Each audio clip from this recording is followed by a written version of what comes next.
aflito e triste coração, Deus cuidará de ti.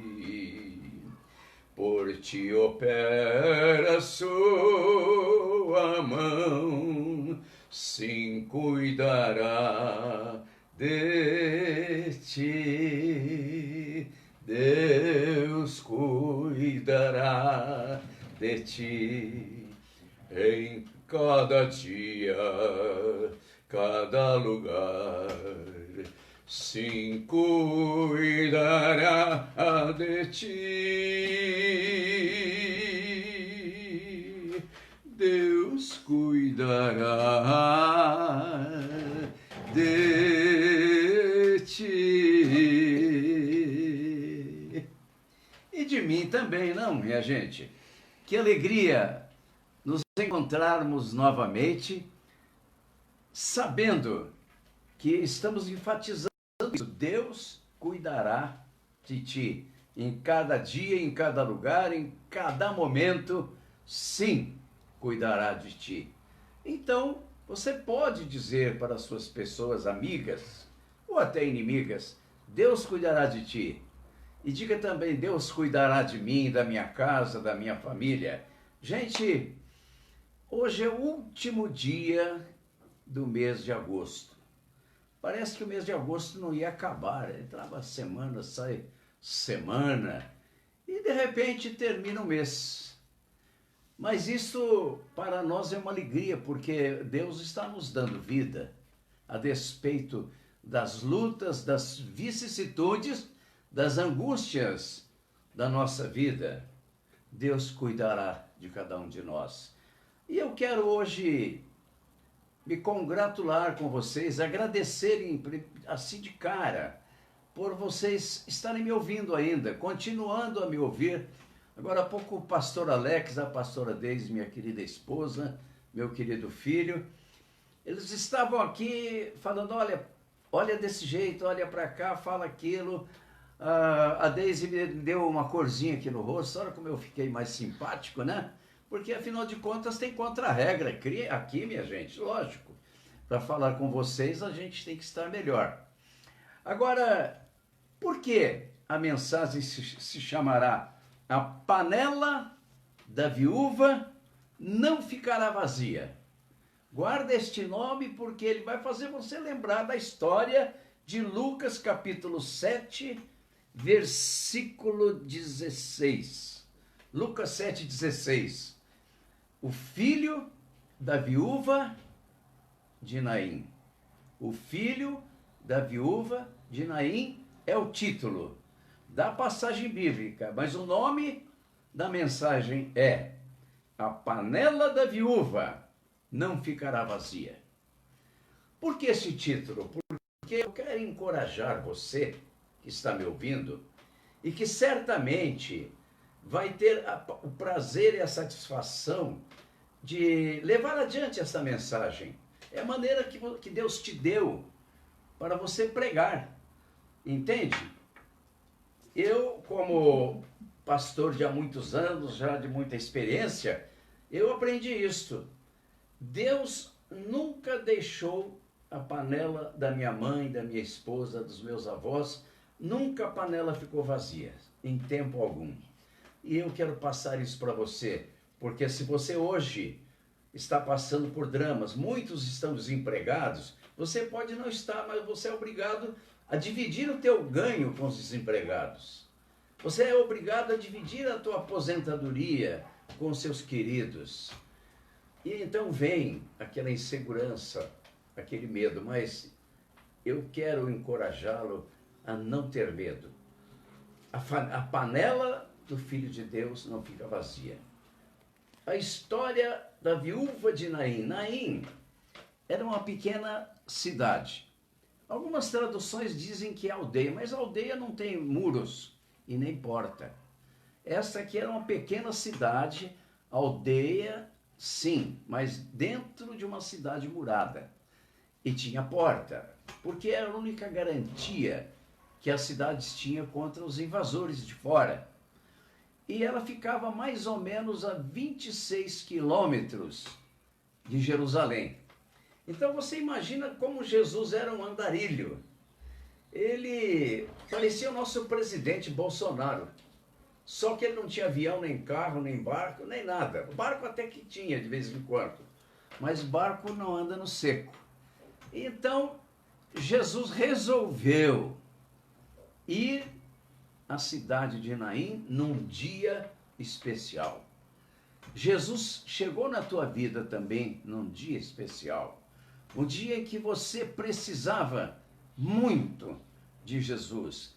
E eu creio que hoje também é um dia que pode lembrar você de que existe alguém que nunca vai te esquecer. A cidade de Naim, pequena, longínqua, Jesus sabia que tinha lá uma mulher que estava passando por um drama.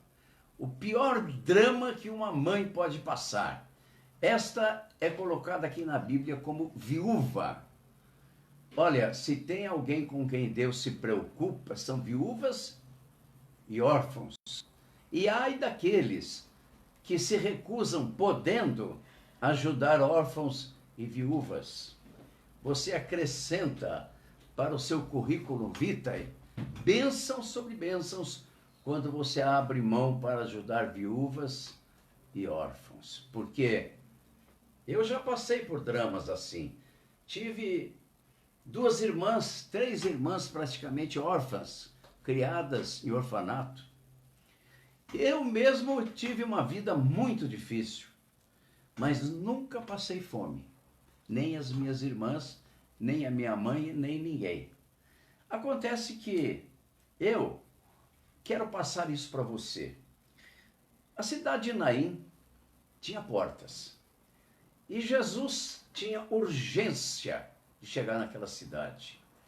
Eles estavam tanto quanto cansados que a palavra diz que ele vinha voltando para a casa dele. E também para aqueles que foram enviados com ele. E aí ele já tinha praticado curas e tal. Quando a gente está cansado, a melhor coisa que a gente faz é sentar numa cadeira, numa poltrona, numa cama e descansar. Mas Jesus não tinha descanso, porque para ele era prioridade a tua vida, a minha vida. A palavra diz que, um momento assim, ele disse, as raposas têm os seus covis e os pombos têm os seus ninhos, mas o Filho do Homem, ele se referia a ele, não tem onde descansar a cabeça. Não é que ele não tinha tempo, ele nem podia. E aqui estava ele caminhando apressadamente para Naum. Ele tinha um horário certo para chegar e chegou. Mas a cidade estava com as portas escancaradas e uma grande multidão. Isso é que me espanta, vinha saindo da cidade. Mas era uma saída não para carnaval, não para festas, churrascadas, comemorações, jubileus, chamamento para a oração dos profetas. Não, eles estavam saindo, seguindo um enterro, um féretro. Havia lá na frente, cercado de muita gente, chorando, um caixão fúnebre e dentro um rapaz. Nós não sabemos do que ele morreu, mas hoje a gente vê que não é muito fácil morrer. Precisa ter doença mesmo. E hoje se troca coração, hoje se troca fígado, se troca rins. Só língua que a gente não troca ainda, mas Deus pode trocar língua. Língua ferina, como serpente, numa língua abençoada. Eu encorajo você a fazer isso. Faça da tua língua um instrumento de bênção. Eu estou lutando para alcançar este nível. Acontece que quando Jesus chega, ele vinha também com a multidão, porque Jesus já estava naquele tempo em que ele se tornou muito conhecido, mas ele não era conhecido politicamente no sentido de que ele construiu um rio que saía do São Francisco para levar água para o Nordeste. Ele não construiu uma nova Jerusalém. Ele não era conhecido por coisas desse tipo, mas ele era conhecido por dominar o vento, o mar, a tempestade. Ele era conhecido por multiplicar o pão e o peixe, curar cego, surdo, mudo, aleijado, etc. e tal. E dar sermões magníficos. Então a multidão enorme seguia Jesus. Ali era uma luz que brilhava. Lá do outro lado vinha uma multidão em trevas, multidão triste, multidão chorando, lamentando uma perda definitiva. E aí, de repente, há uma trombada das trevas contra a luz. A morte contra a vida. Veja que coisa tremenda, o choro com a alegria. Quando a trombada do inferno bate com a luz de Deus enche tudo de iluminação. E então Jesus vê e prevê. Chegou ali perto, o que ele viu? Por que aquela multidão chorava? Aquela mulher era muito querida. A cidade era pequena, todos se conheciam. Tinha perdido o marido há muito pouco tempo, pelo que a gente depreende da passagem, porque ela necessitava desse filho para o sustento dela. Se este filho continuasse morto, a panela dela ia ficar vazia. A tristeza ia tomar conta. E adeus, família. Jesus sabia de tudo. Não perguntou nada, não disse nada, mas tocou o esquife. E quando Jesus toca alguma coisa, a pedra vira ouro, o seco vira água, o doente é curado, o cego enxerga, o morto ressuscitou. A palavra diz que, logicamente, abriram o caixão por ordem divina e o moço assentou-se, espantado, vendo aquela multidão. O que está acontecendo aqui? A mãe dele falou: não, estou tendo um pesadelo, uma visão, não é possível. Isso aqui, isso que está... E a multidão toda parou. Então, os choros, como a palavra diz, Deus enxugará dos olhos toda lágrima. Ali foi um preâmbulo. As lágrimas foram enxugadas. Se corresse alguma, era de alegria. E a multidão explodiu em glória a Deus e aleluia. Se pudessem, teriam levado Jesus nas costas, correndo, fazendo um desfile. Mas Jesus não permitia isso. Ele não estava pronto para esse tipo de coisa, nem veio para isso. Ele se veio buscar e salvar o que estava perdido. Ela estava perdido física, mental, espiritualmente. Agora, uma segunda chance para aquela família, a panela ia se encher. Assim aconteceu com aquele meu amigo. Eu, uma tarde, estava lá na minha loja, na rua 24 de maio. De repente, o pastor Gerson entrou com um moço muito bem vestido. Não muito moço, um cinquentão, bem vestido, bem arrumado, simpático, mas com uma fisionomia um tanto quanto triste. Pastor Gerson disse: Jazi, este é meu amigo, este é o Orfeu do Carnaval, meu amigo. Ele está muito triste, porque ele continua viciado em álcool, principalmente, e outras coisas. Grande músico, compõe músicas de carnaval, ganha um bom dinheiro de direitos autorais. Olha, muitas músicas que eu acho que vocês cantaram por aí eram dele. Ele falou: ele precisa daquilo que me salvou da droga, me salvou da mão do diabo. Você pode dar atenção a ele? Imediatamente eu disse: Orfeu, entra aqui. Entrou para dentro da minha loja, falamos de Jesus. Ele era muito emotivo, um bom cantor, inclusive um músico excelente, profissional também. E ele disse: Pastor Jazi, a minha vida está acabada. Eu bebo muito, eu saio para os trabalhos de música mundana. Ele nem sabia direito o que era música mundana ainda. Depois tornou-se compositor de hinos evangélicos. A minha família está destruída, eu tenho vários filhos e filhas. Todo mundo está na mão do diabo por minha culpa. Eu chego de madrugada, caio na cama vomitando. Coitada da minha mulher, a Leonor. Ô Leonor, se você está me ouvindo, ou seus filhos e filhas, um beijo para vocês. Eles eram de Bauru, morou em São Paulo bastante tempo.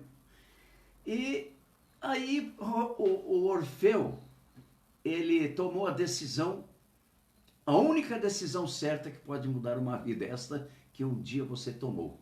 Jesus foi atrás dele como foi atrás do filho da viúva de Naim. E Orfeu se converteu de um homem que estava se perdendo já na bebida, uma família, como você sabe, quando o pai ou mãe ou ambos são alcoólatras, aquela família não tem futuro. Tudo se perde, não tem futuro.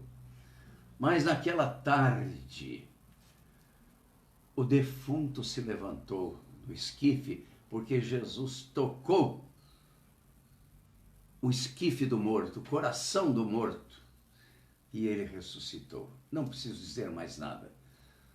Tornou-se pastor, depois de muita luta, muito crescimento, muita paciência, tornou-se uma bênção para a família. Um dos filhos tornou-se um grande músico também, o Omar. Ô Omar, se você estiver me ouvindo, um beijo para você, se estiver casado, para os seus filhos também.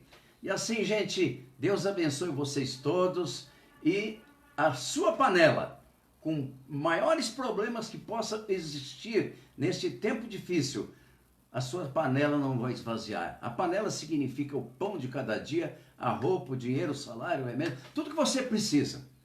Deus abençoe vocês todos, uma boa semana e até o próximo domingo, se Deus assim o permitir. Amém e amém.